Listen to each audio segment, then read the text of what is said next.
All right, so congratulations. Give them some love.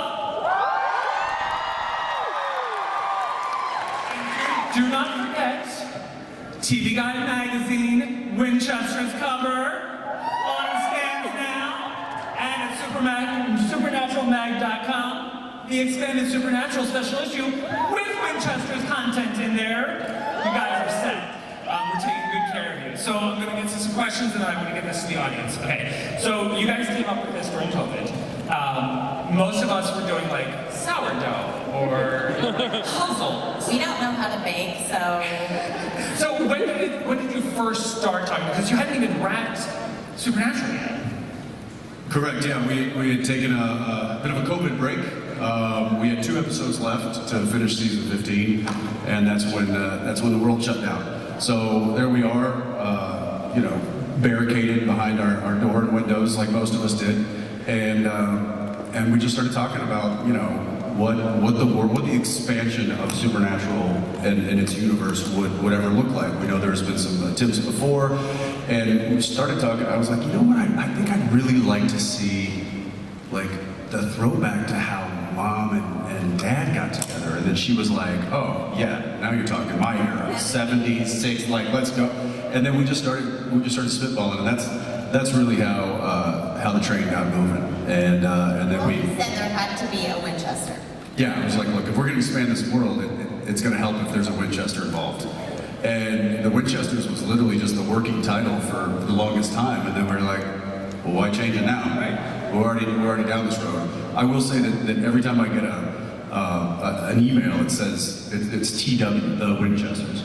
And it's funny because I have a friend of mine who has the same initials that I have in my phone as TW, and so I keep thinking that I'm getting an email from TW, my buddy, and which was funny because we eventually were going to need to cast the role of Samuel Campbell, and so I kept having this TW in my head, and I was like, well, I have an idea.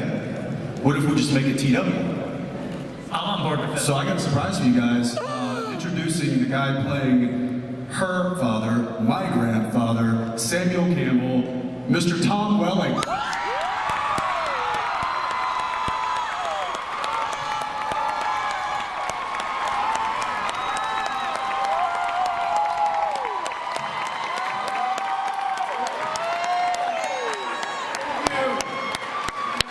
What's up, buddy? Hey, how are you? This is all Jensen's fault. I lost the bet. That's it. Which is why I'm here. Don't lose that to me. I'll bring you up on stage and embarrass the shit out of you.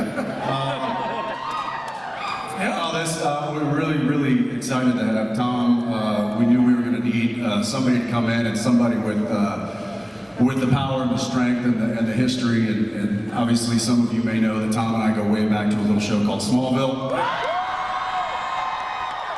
Coach? Coach. You call me Grandpa now. That's right. Yep, I get to call you Poppy now. So Tom's got to run. He's got a lot of responsibilities today, but I wanted him to introduce you to the Supernatural family, my friend. Can you let these guys know who I am? This is probably too late. Yeah, so Tom was in a show called Smallville, where he played Clark Kent, a.k.a. Superman. I'll see you guys in a couple days. Thanks for having me. All right, Tom. See you, buddy. See you, T-Dub. See you, Tito.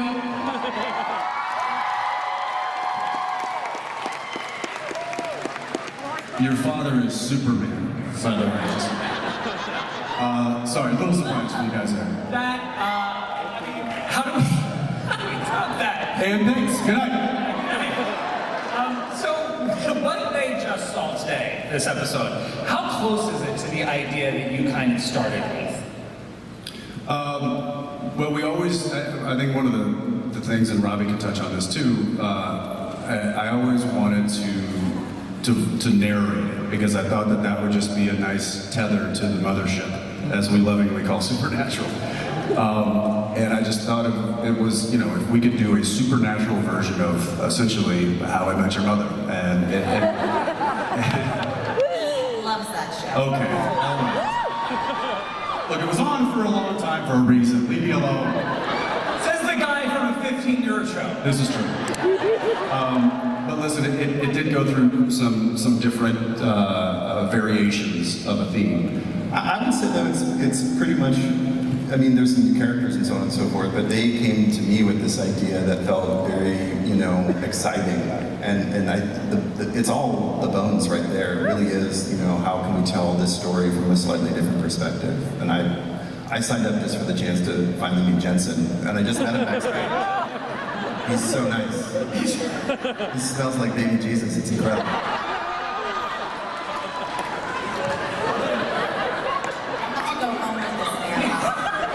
Someone needs to go home with Robbie. Thanks, guys. Good night. I had to go on the show. So Robbie, as kind of the overseer of all this, there are some concerns about maybe revisionist history or some things like, 15 years of mythology. What are you doing to us here? Like, we've committed certain things to memory. I mean, honestly, when they asked about this, I asked the same question, and it was terrifying, it was exciting, and then I was like, I can't wait to be at New York Comic-Con and to answer this question, to just let you guys know, like, one of the first conversations that we had, because I know everybody here is obviously a Supernatural fan, but so are these two kids up here, and these two new kids too. And we were very clear, it was like a Hippocratic oath to no harm. We will not be rewriting, doing any revisionism, nothing is being rebooted. We are not going to have, as Jensen likes to say, the Sam and Dean Polaroid from Back to the Future fading. No fading pictures. Yeah, no fading pictures. That's what we're like, wait a second, does this fade the picture at all? That's what we ask each other. Yeah. But it was actually very freeing because it gave us the opportunity to, because we're a prequel, obviously people know where the story's going, but because we're also supernatural that could do different things, we had an opportunity to do something different. Now, what exactly we're doing will be revealed in episode 13 of The Winchesters, not today, sorry. But I can assure you that I know that if people do have any concerns, I had the same concerns, and those two had them before I even showed up. The goal of this was always to not rewrite or change anything that happened in 15 seasons, and by the time we get to 13, you'll see how we did that.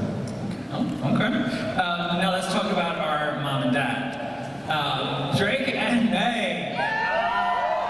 So, now that you've been on a panel, do you understand the immensity of these roles now? Yes. Do you have any second thoughts now? No. No, this is amazing. This is incredible. Thank you all for being here. Thank you so much. Support is insane. So thank you. Hearing your guys' reaction to the pilot was like so surreal. I was bawling backstage, so thank you so much. I really appreciate it. So clearly, and we've spoken a little bit, these characters mean as much to you two as they do to the... Are you okay? Surreal. They're having an Oprah moment up here. So obviously these characters mean as much to you as they do to the fans. What is your take on them?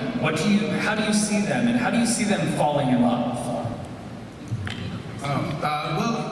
As Robbie was saying, we're not trying to revise anything. So, I grew up, I watched Supernatural all the way through in season 12. So I have zero intention to try to live up to Jeffrey Dean Morgan's portrayal of John. And more than anything, when I got the role, I just wanted to provide context. John's controversial out there. So I just wanted to offer context to the character, to his life, to the aspirations and dreams he had, and fall in love with Mary. It's also a little benefit. But no, yeah, that's kind of where I came. What do I say? How does Mary fall? Because she clearly sees this guy as he has some learning to do. Yeah. Mm-hmm. I think playing Mary is so much fun because she is a very strong, independent woman who knows exactly what she wants and very badass for sure.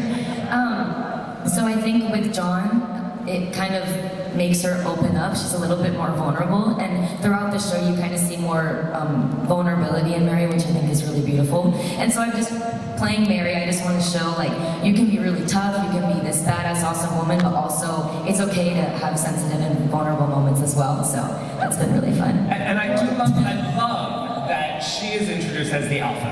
Yeah. She's the alpha, and in a time where that would not have been a thing. No. Which I absolutely love the the point of view of Mary is the one that really sends us into this world, and she already has a life set up. We don't know that much about John's life at this point, other than he's going through some stuff. We don't know family. We don't know who is the voice of his dad. That would be Mr. Gil McKinney. Very nice. Now let's talk about the Scoobies, because we get right into that as well, and I'm all aboard for this. And they're all Mary's friends. Lata is, so I loved her from the get-go, but I'm also a little concerned about her. Yeah. Because I feel like she could be corrupted. Yes, oh yeah. Mary is definitely scared about that for sure too. Oh really? Oh, so it wasn't just me. I'm watching oh, she wants to be really a big part of this, and that could mean doing the wrong thing, right? She's definitely Very perceptive. Yes. Yes. And we have an amazing partner in Nida, who's just an outstanding actress and has really brought the character to life and really added stuff that I never thought about and we never talked about before we, even cast. She just is an incredible presence. And so yes, I would be very worried for that sweet summer child. All right, excellent. And now Ada, I trust that she's not just going to be your magical black character, right? This is somebody who's going to be very, very important. Yeah, we got extremely lucky with all of our cast, but Demetria has been an amazing partner in this as well, and that's somebody who you should also worry about. You should worry about all of these characters because it's supernatural. Well, I'll kill them all. So. We know what he's capable of, Yeah, guys. exactly. And Carlos, I'm pretty sure Carlos is TV's first sexually fluid hippie demon hunter. 100% correct. Yeah. This is incredible. And I love that the energy amongst them are. How is John? I mean, they're all super nice to him to start, but he's a bit of a square. He is a bit of a square, and Carlos is a lot. He takes up all the space, all of it. But again, that's a case where we have an incredible partner in JoJo, who they are just an incredible presence. That was extremely hard to cast, and I remember it was Daniil actually, because you get tapes and there's names, and you're like, who are these people? And we had a text chain, and you were like, you have to see JoJo, you have to see JoJo, you have to see JoJo. And then I saw JoJo, and I was like, she's correct. She's correct. They are a huge, huge star. Yeah. It's gonna be, yeah. I'm seeing a lot of memes coming out of them. Oh, yes. Now, for you guys, because putting this together, it really does rest on their shoulders. It comes from the top of the family down. How has it been watching them not just assume these roles, but also assume the roles behind the scenes? I mean, these two are amazing. Again, you can't ask for better partners. Really, honestly, and everybody up here, and also our partners at the Studio Network, this is one of those things where you're like, I can't believe we get to. Jensen says it all the time, we don't have to do this, we get to do it, and to be able to do it with all these people has been amazing. So much, and it's also for the behind-the-scenes world of Supernatural. There was so much love, there was so much family, there was so much connection. Are you feeling that in this production as well? Oh yeah. Yeah. Yeah, especially right now. Yeah. It's like the whole family's together. So I'll give you another little surprise, which I don't think it's whatever. You're an exec producer, pal. Warner Brothers. Here we go. Just touching on that kind of vibe down in New Orleans on set right now. A dear friend of ours and a family member of Supernatural is directing, Mr. Richard Spade. And I'm getting some insider, just so you know, I'm getting some insider trader information on what's going on set because I'm not there right now. I'm doing some other show, but I do have my ears open, and Spade's been giving me some updates, and the reviews are just glowing. In fact, he even specifically says some stuff that you were doing, Drake, on Friday night was just blowing him out of the water. And so I will say that yes, the Supernatural vibe is still being collectively curated by those that were there and know what it was originally, and that's important to all of us. So it's in the hands of those that love it the most. Correct. Yeah. Drake and Meg, have you endured any of the, well, back in my days, in season 2, we had to use practical effects. Like, have you heard the stories from the elder statesmen? Yes. 100%. And you're like, that's great, Pop Pop, eat your soup. It's all the Jensen. So you gave us some Easter eggs. Not even an Easter egg. Men of Letters are like the Goonies. They never die. Like, these people have been around forever. But our green cooler showed up. Backseat. Yeah. But this Akrita, is this the big bad for the season? This is our big bad, and again, one of the things that Danielle and Jensen, when we first talked about it was, we have 327 episodes of continuity, and it felt like an opportunity maybe for us to kind of do something that we hadn't seen before, while still embracing all 327 episodes warmly. We have a supernatural technical consultant who is obviously starts with these two, and then Drake has watched and has like the actual time code, I think, of some of the episodes. Episode 1. And then the supernatural wiki, if you guys have ever used it, Jules also has been helping us out as well, which has been really super cool. But to answer your question though, like there's just people here. It's handcrafted. These are people who love it. And what other Easter eggs should we be looking for? There's a bunch in the pilot that some of them are just fun. Like there's a few directors' names that you'll recognize in the background, and things like that. That's right, Kim Manners, Mr. David Nutter. I'm like the Easter Bunny, like I like to put them all in, but now we have this incredible crew down in New Orleans who are either have watched it or started to watch it, like, oh, could you do this, could you do that? And so we're like finding other little things that we can kind of have little winks at the audience.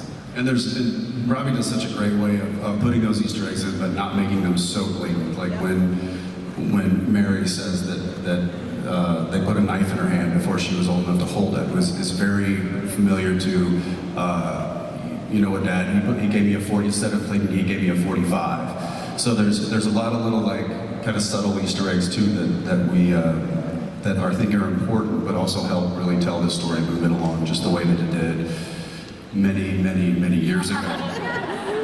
And should we take their love of coffee as a thing to work with? Is this going to become a thing, like the coffee cup, or the black coffee and the too sweet coffee? Coffee's the new pie? Exactly. Yes. Just don't eat, just whatever you do, don't think it's going to be fun and just take a bite of a hamburger, because then that's the next 15 years of your life. So obviously people online and inline and out in the world, they're all very curious because the Mothership was stacked with celestial characters who are timeless. They can go back and forth, and I think the one that they all want to know about starts with a C. Is Chuck. Chuck. Yeah. Oh, that's good. Oh, you mean Castiel, right? Yeah. I will always need Castiel. So, I'm with you. yeah, so when did the emails start going out? I mean, I think I was campaigning for that before I even heard about this job. So, I've got a lot of sternly worded emails and tweets and texts. But, again, Danielle and Jensen at the beginning were like, hey, let's establish a foundation, for these kids, and then let's slowly bring some people in. We will be bringing a lot of familiar faces. I think we can tell, I'm low-key excited about the next one, but whether or not we see Mr. Misha Collins, I would love it. I would love to see everybody back in some way, shape, or form, and I think we'll have an opportunity to do that, hopefully sooner rather than later. Okay, all right, so we're going to go to audience questions because I want to hear from these guys. There's nothing better than watching Supernatural fans love on the Supernatural people. Yay!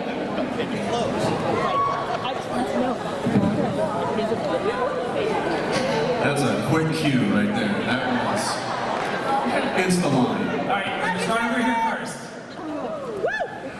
Hi, everybody. Hi. This is exactly what I'm Hi, My name is Allison. I'm from St. Louis, and I was wondering if if like the plan for the beginning of the season was always, yes, on a hunting trip, he hasn't been home in a few days, or if there was ever like a different way you were going to start that. I will take all the heat for that. I'm guilty as charged. You know, again, Daniel and Jensen and I talked about it early on about how can we find little parallels between 1972 and 2000 whatever, as we did time jumps with Supernatural. I don't remember what year it is. 05. Whichever it is. And that was something that was kind of baked in from the beginning. Yeah. Thank you. Of course. Nice to meet you. Hello, my name is Brianna, and I'm from New York City, obviously the greatest city on the planet. That's right. First, I'd like to say, the whole John, Mary, Lotta, and Carlos, they get very much Scooby and the gang for me. They even have the band too, which is perfect. But my question is, if you had to build a Mount Rushmore of Supernatural episodes, which ones would you pick and why? I mean, I'm just going to take this. Mystery Spot for me is the all-time record. And then Mystery Spot, and then Mystery Spot. For me, it embodied, what Supernatural did best, which was it had a ton of humor. I mean, do these tacos taste funny to you? I probably say like 50 times a year to the chagrin of It's my favorite way that Dean died. But then it's really sad in the end, and what Sam goes through, and I don't know. I'll put one of the faces on. I'll throw a French mistake up there. French mistake. And I'm gonna. He won't say this. He should, but you gotta. Yeah. Baby. Yeah. Baby. French mistake. What is it? Anything with Charlie. Also a fantastic choice. I don't know. Do you have a favorite? Personally, Dead Man's Blood. Oh, yeah. Good John Winchester episode. All hell breaks A loose. little partial. And even the pilot that set it all off. That's number one. Thank you. Nice to meet you. Thank you. Thank you. Good. Hi, I'm Pao, and I'm so excited for this. It was excellent. I have a kind of serious question for Robbie and the ladies on the panel. So, Robbie, you created Charlie, Eileen, and other iconic female characters, and whom I love. And I actually think that feminism in the show makes sense because of the 70s and 60s. And it was really emerging then. So for the women who are awesome on the panel, what does that mean to you, and how could we potentially continue to see that grow throughout the show?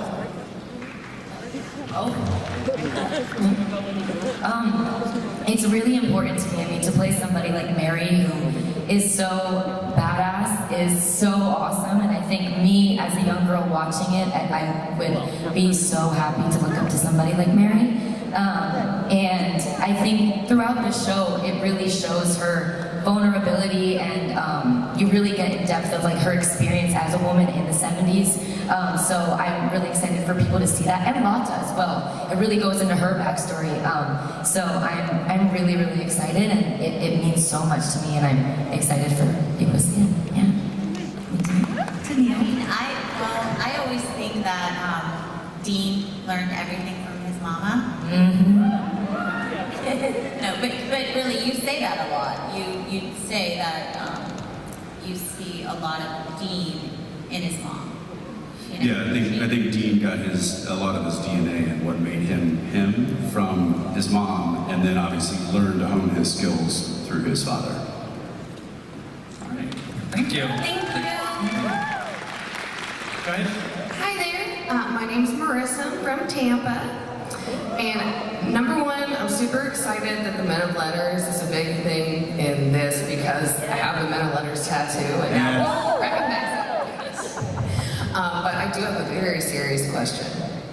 Did you keep the Coach Dean outfit? You talking about gym teacher Dean? Yes! Did I keep it? Like her over there. Oh, right there, yeah. No, she has it right now. I believe that is tucked away somewhere. He's wearing it right now. It's underneath. Yeah, I was going to say, Yeah, I never take it off. Thing going on with the coat. So. Yeah, Belongs in a museum. it belongs in a museum. Agreed. Thank you so much. Thank Thank you. you. And just before we go to this one, how many people in this room have a supernatural tattoo? All right. Go ahead. Hi, I'm Valerie. I'm also from New York City. Indeed. Danielle, first, you just look amazing like Penny Lane, and I love it. Thank you. My question's for Meg and Drake. You guys hinted at this in various interviews and even earlier today in the panel. But obviously, we have the mothership, as Jensen calls it, to inform your characters. But I'm wondering if you could maybe go in a bit deeper and tell us how you guys found Mary and John. Yeah, well, we obviously have a mothership, 15 years of lore to go back on, so that's like an endless resource. But being a fan of the show, I kind of was like extremely excited to play John, just like I said earlier, like with how people feel towards the character. I was just excited to get to look at the opposite end of the spectrum as to where he ends and go back to where it begins and kind of just show the biggest transition that I could. I've been kind of like paraphrasing, using as an example would be like Walter White to, Heisenberg. I'm trying to get that kind of transition into who he is, like who he wanted to be versus, what Chuck or Destiny had in mind for him. Yeah, and with Mary, I thought it was really cool to just give a lot of context of how she is an amazing hunter, but she really wants to get out of the life. And as you see in the mothership, like it ends up coming back to her as well. So it's very unfortunate, but I think it's really awesome to see like how she's kind of Dean, but she's longing to be Sam. And it kind of is vice versa for John, which is really interesting. They're being really also very sweet and humble right now, but these two kids have done an amazing job building these characters, and they're always together, and I don't know if it's like from osmosis or reverse osmosis, whatever it is, they find a way to always just bring this to another level, and they've just been amazing. Thank you. Thank you. Go ahead. Hi, my name's Maria from the Bronx. Yeah. First, thank you for 15 years of Supernatural. Bringing us back into the world and being able to be back into the lives of the Winchesters. They've meant so much for so many of us. I do need to ask, are we going to see Crowley?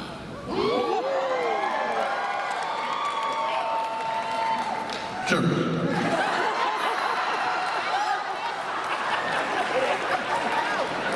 Any other requests? Let's take them all. I'm taking requests all night, guys. Look, like Robbie said, if you guys give us an opportunity to tell more of this story, I guarantee you're going to see a lot more familiar faces.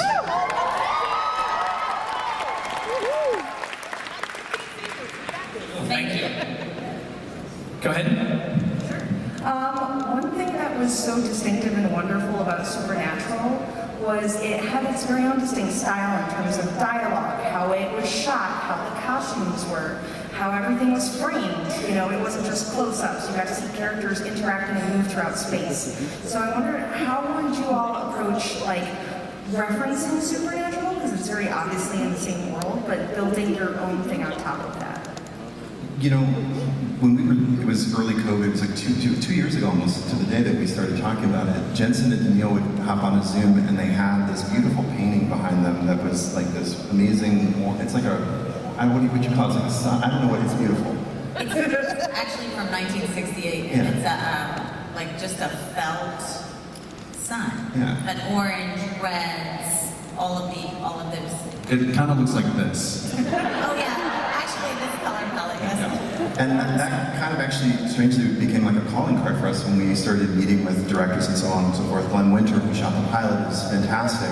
Really wanted to take some of the stuff that you felt, in 15 seasons, particularly the earlier seasons, but then we had to find our own sort of color palette, and because we left Vancouver, which we all love, and shoot in New Orleans now, it's literally a different sky down there. And I'm flying back there literally right after now, and I hope to get there in time to see the sunset, because it's a different type of beauty, and we really wanted to lean into that from the visual side of things. It actually has like that sepia tone of an old photo, which is perfect. And also, unfortunately, we have to wrap. I'm sorry, because it says we have 22 seconds. One more. All right, if you could. Hi! Oh my god, sorry, Danielle looked at me, I got flustered. Sorry, first of all, really quick, please just, and I'm going to speak on behalf of everyone in this room, which is ambitious, but please, please, please give our love to JoJo and Anita. They are so wonderful, I'm so happy. That's amazing. They have been welcome to this family, thank you so much. Also, my question is, so you guys took on a really daunting task when you decided to sort of not only reboot this show, well, kind of, but like, but also to add new characters. When those characters, like JoJo and Anita's characters, were being created, were they created in thinking like, we'll take elements of characters who can't really logistically be in the show and sort of give a nostalgia that way, or was it something entirely fresh? You know, we came from a conversation again with Danielle and Jensen about, we wanted this to be, Supernatural became a show about a larger family, but it was a two-hander, and we really wanted us to start with that family.